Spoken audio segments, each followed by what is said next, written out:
उन चार गहरे दोस्तों की उम्रें 25 साल के लगभग थीं। वो ट्रेन में एक शहर से दूसरे शहर जा रहे थे।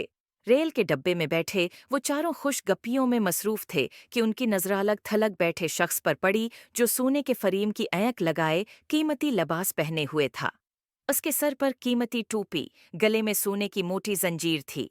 उसकी वास्कट में भी एक सोने की जंजीर लटक रही थी जिसका दूसरा सिरा वास्कट की जेब में जा रहा था।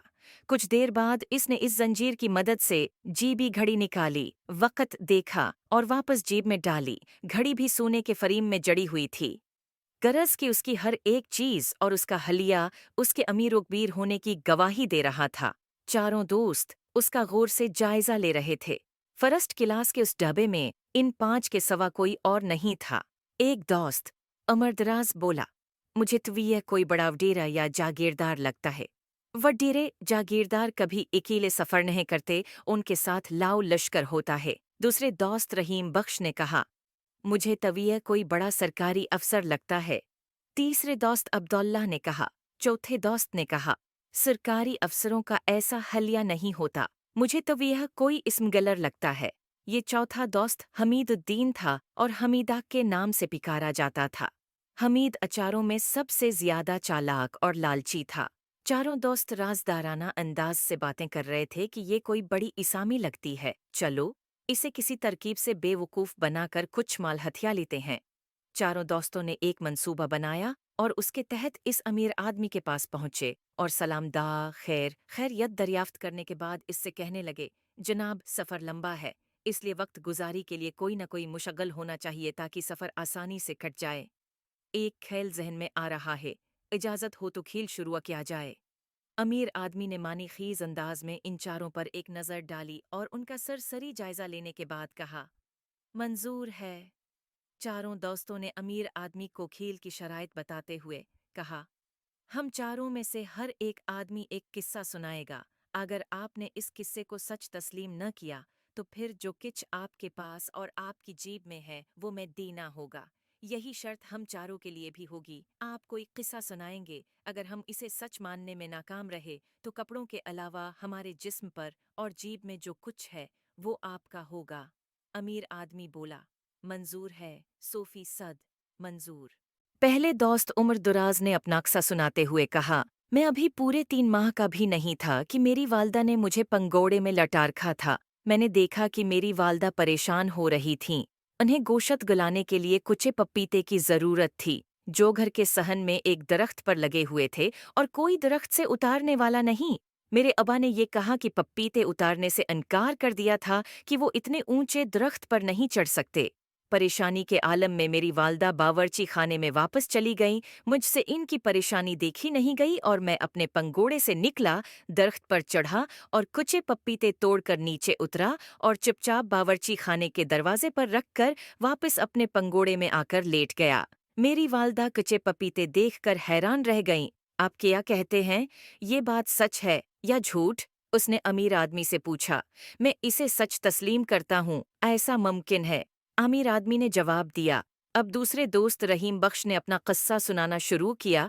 इसने कहा कि एक दिन मैं सड़क के किनारे चला जा रहा था। मैंने देखा कि नीम के नीचे बीर जैसी नमकोलियां पड़ी हुई हैं। मैं उनके साइज पर हैरान रह गया।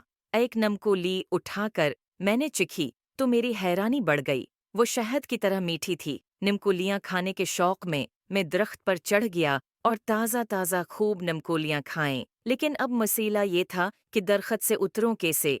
चढ़ना तो मुझे आता है, उतरना नहीं आता। चुनाचे मैं सीढ़ी वाले की दुकान पर पहुंचा, उससे किराए पर सीढ़ी ली, उसे लगाकर मैं दरख्त से उतरा।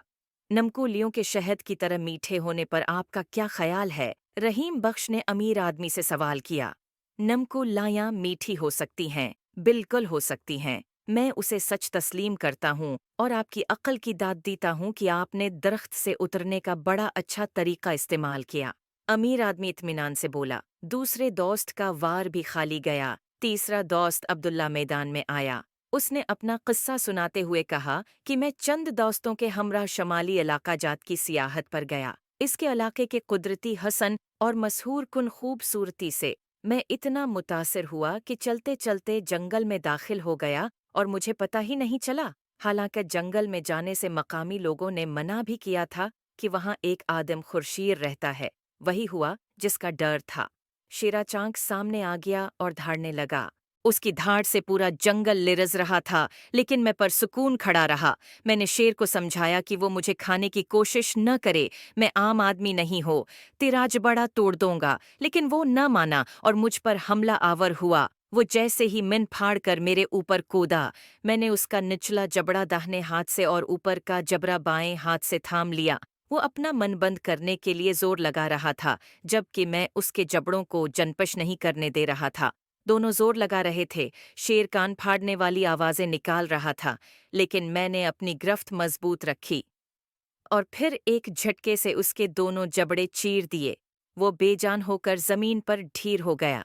मेरे दोस्त और जो मेरी तलाश में वहां पहुंच गए थे, ये मंजर देखकर शिशदर्रा गए। इन्हें अपनी आंखों पर यकीन नहीं आ रहा था कि मैंने नहते हाथों से बबर शेर को हलाक कर दिया। अब्दुल्ला ने अमीर आदमी से सवाल किया कि आपको भी यकीन आ रहा होगा? अमीर आदमी ने परसुकून अंदाज में जवाब दिया, आपका कद काठ बता रहा है कि आपने शेर को यकीना हलाक कर दिया होगा। मैं इसे सच तस्लीम करता हूँ। तीसरा वार भी खाली जाने पर चारों दोस्त मायूस हो गए। आन की आखिरी उम्मीद चौथा दोस्त हमीदुद्दीन उर्फ हमीदा था, जिसने अमीर आदमी को लौटने का प्लान बनाया था। हमीद ने सोचा कि ऐसा बड़ा झूठ बोला जाए जिस पर अमीर आदमी को बिल्कुल यकीन न आए और वो इनकार करने पर मजबूर हो जाए, ताकि वो खेल जीत लें और उसकी कीमती इशिया हथिया लें। चौथे दोस्त ने अपना किस्सा बयान करते हुए कहा कि मैं एक दिन मछली का शिकार खेलने समंदर पर गया। मैंने एक किश्ती किराए पर ली और गहरे समंदर में पहुंच गया। मैंने देखा कि वहां और भी शिकारी और मछिरे थे, जो अपनी अपनी कश्तियां लिए मछलियों का शिकार कर रहे थे और उन्होंने अच्छी खासी मछलियां पकड़ ली थीं। मैंने भी समंदर में अपना जाल डाल दिया, लेकिन कई घंटे हो गए, कोई बड़ी मछली जाल में नहीं आई। मुझे गुस्सा आ गया। मैंने जाल को छोड़ा और समंदर में छलांग लगा दी और गोते खाता हुआ समंदर की तह में पहुंच गया। वहां एक बड़ी व्हेल मुझे दिखाई दी। इसने भी मुझे देखा और मुझ पर हमला आवर हुई। जूनी मेरी तरफ बढ़ी, मैंने आओ देखा न ताओ, एक जोरदार मक्का उसकी दाहनी आंख पर जड़ दिया। इसकी आंख निकलकर पानी में गिर गई, जिसे छोटी मछलियों ने ज़रा-सी देर में चट कर लिया। हेल गजबनाक होकर फिर मेरी तरफ पलटी। मैंने पिंतराब्दल कर उसकी बाएं आंख पर भी मुका जड़ दिया। उसकी दूसरी आंख भी ज़ाया हो गई और वो दोनों आंखों से महरूम होकर मेरे काबू में आ गई।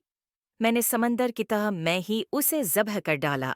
मुझे सख्त भूख लग रही थी, लेकिन मसीला इसके गोश्त को भौनने का था। मैंने समंदर ही में 2 पत्थरों को गड़कर आग जलाई और मज़े से इसका गोश्त भौनकर खाने लगा। करीब था का मैं पूरी व्हेल को खा जाता, लेकिन फिर मुझे ख़याल आया कि उसका कुछ हिस्सा बचाकर भी ले जाना चाहिए, ताकि लोगों को यकीन आ जाए कि मैंने व्हेल का शिकार किया है। हमीद अल-दीन उर्फ हमीद उन्हें अमीर आदमी से पूछा, आपको मेरी बात का यकीन नहीं आया होगा, खास तौर पर समंदर में आग जलाने को तो आप तस्लीम ही नहीं करेंगे। मैं यकीना तस्लीम करूंगा कि पानी में आग लगाई जा सकती है। पानी में आग लगाने का मुहावरा उर्दू में बहुत मुस्तामल है, न जाने उर्दू के कितने अशआर और गीतों में इस मुहावरे का इस्तेमाल किया गया। मैं आपके किस्से को सच्चा मानता हूँ, ये मुमकिन है, पानी में आग लगाई जा सकती है। अमीर आदमी का जवाब सुनकर चारों दोस्त दम बखूदरा गए। आन का आखिरी वार भी खाली गया। बादल नखवास्ता उन्होंने अमीर आदमी से कहा कि अब आप अपना कोई हैरत में डालने वाला अक्सा सुनाइए। अमीर आदमी ने कहा कि मेरा एक बड़ा सब्जी उगाने का फार्म है, जहां मैं सब्जियों के साइज बड़े करने के तजर्बात करता रहता हूँ। 25 साल पहले मैंने कद्दू को बड़ा करने का तजर्बा किया था, जो बहुत कामयाब रहा और कद्दू का साइज मामूल से बहुत बड़ा हो गया। इस तरह 4 कद्दू तैयार हुए थे, लेकिन जब उन्हें काटा गया तो हर कद्दू में से एक इंसानी बच्चा निकला। वो चारों लड़के थे। मैंने उन्हें पाला पूसा और जवान किया। वो मेरे खेतों और फार्मों पर काम करते थे। एक दिन वो चारों मेरे पास से भाग गए। मैं उनकी तलाश में सरगर्दां था। मेरी किस्मत अच्छी है कि आज तुम चारों मुझे मिल गए। तुम ही वो नौजवान हो जो मेरे फार्म से भागे थे। आप तुम्हें वापस मेरे साथ चलना होगा और मेरे फार्म और खेतों में काम करना होगा, क्योंकि तुम मेरी मलकीत हो। बोलो, मेरी बात पर यकीन है या नहीं? मेरे किस्से को सच्चा मानते हो या नहीं? अमीर आदमी ने पूछा। चारों दोस्त शिश व पंज में पड़ गए। अगर अमीर आदमी के किस्से को वो सच्चा मानते हैं तो उन्हें तमाम उम्र गुलाम बनकर उसके खेतों में काम करना होगा, और अगर झूठ करार देते हैं तो उन्हें अपनी जेबों की रकम, हाथ की अंगूठियों, घड़ियों और गले की सन रही जंजीरों से महरूम होना पड़ेगा। काफी सोच विचार के बाद उन्होंने दूसरे ख्याल को बेहतर समझा। अमीर आदमी ने शराइत के मुताबिक इन चारों की गले की जंजीरें, घड़ियां और जेबों की रकम समेटी और अगले स्टेशन पर उतर गया जहां से उतरना था, यानी उसे कहते हैं सूसनार की एक लोहार की।